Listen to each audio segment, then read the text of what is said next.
수유텀 정말 꼭 지켜야 하는 걸까요?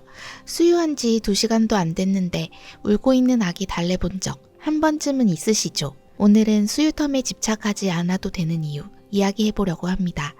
아기 키우면서 우리가 제일 많이 검색하는 것 중 하나 뭔지 아세요? 생후 몇 개월 수유텀, 몇 시간 간격 정상인가요? 이게 궁금한 이유는 단 하나예요. 내가 제대로 하고 있는지 확인받고 싶은 마음이죠.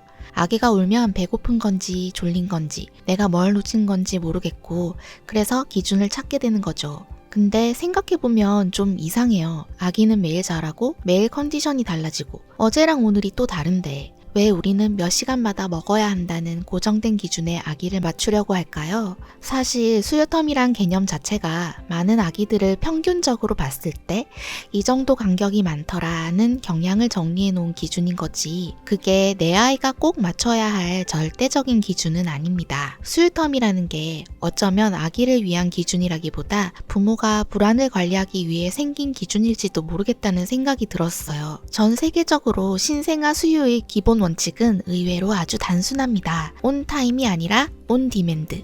시간 맞춰 먹이기가 아니라 배고플 때 먹이기. 아기는 배고프면 먹고 배부르면 멈추는 능력을 이미 가지고 태어납니다. 그걸 믿고 따라주는 게 반응 수유예요. 여기서 가장 많이 생기는 오해가 있어요. 수유텀이 일정해지면 잘 크는 거 아니에요?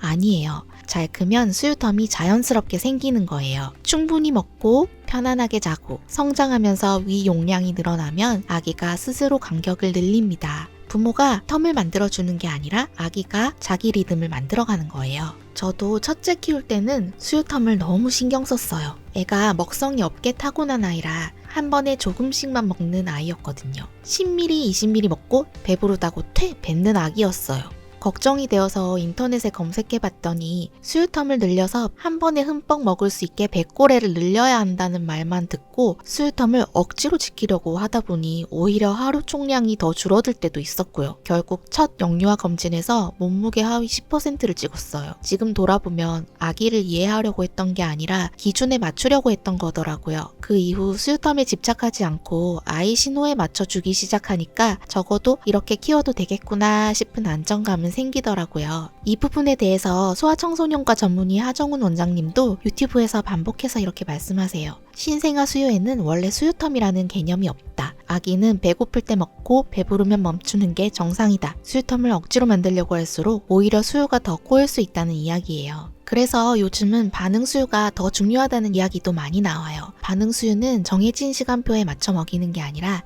아기가 배고프다는 신호를 보내면 그 신호에 반응해주는 방식이죠. 이게 단순히 잘 먹이기 위한 방법만은 아니라고 해요.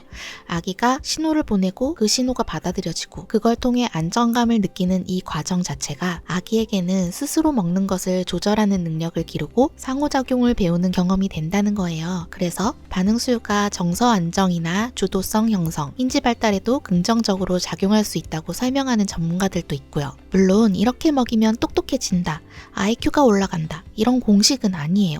다만 아기가 스스로 신호를 보내고 그 신호가 존중받는 경험을 반복하면 세상과 소통하는 방식 자체가 조금 더 안정적으로 자리 잡을 수는 있겠죠. 신생아 때 수유텀이 들쭉날쭉한 건 정상이에요. 어떤 날은 1시간 만에 배고파하고 어떤 날은 3-4시간도 거뜬히 자요. 이건 문제가 아니라 성장 과정에서 너무나 정상적인 변화입니다. 급성장기, 잠이 늘어나는 시기, 세상이 신기해지는 시기, 이런 때는 수유 리듬이 흔들리는 게 당연해요. 그걸 억지로 숫자로 맞추려고 하면 아기도 부모도 둘 다 힘들어집니다. 오늘 이 영상에서 이건 좀 내려놔도 됩니다. 정해진 수유텀, 항상 같은 간격, 오늘 덜 먹은 것에 대한 죄책감. 대신 이건 보세요. 아기가 전반적으로 잘 크는지, 기저귀 컨디션은 어떤지, 먹을 때 편안한지, 하루 총량을 적당히 먹고 있는지, 이게 훨씬 중요한 기준입니다. 어떤 날은 700 먹고 어떤 날은 900 먹고 해도 문제될 건 없어요. 아기들도 그날 컨디션이 다르기 때문에 조금씩 차이가 날 수가 있거든요.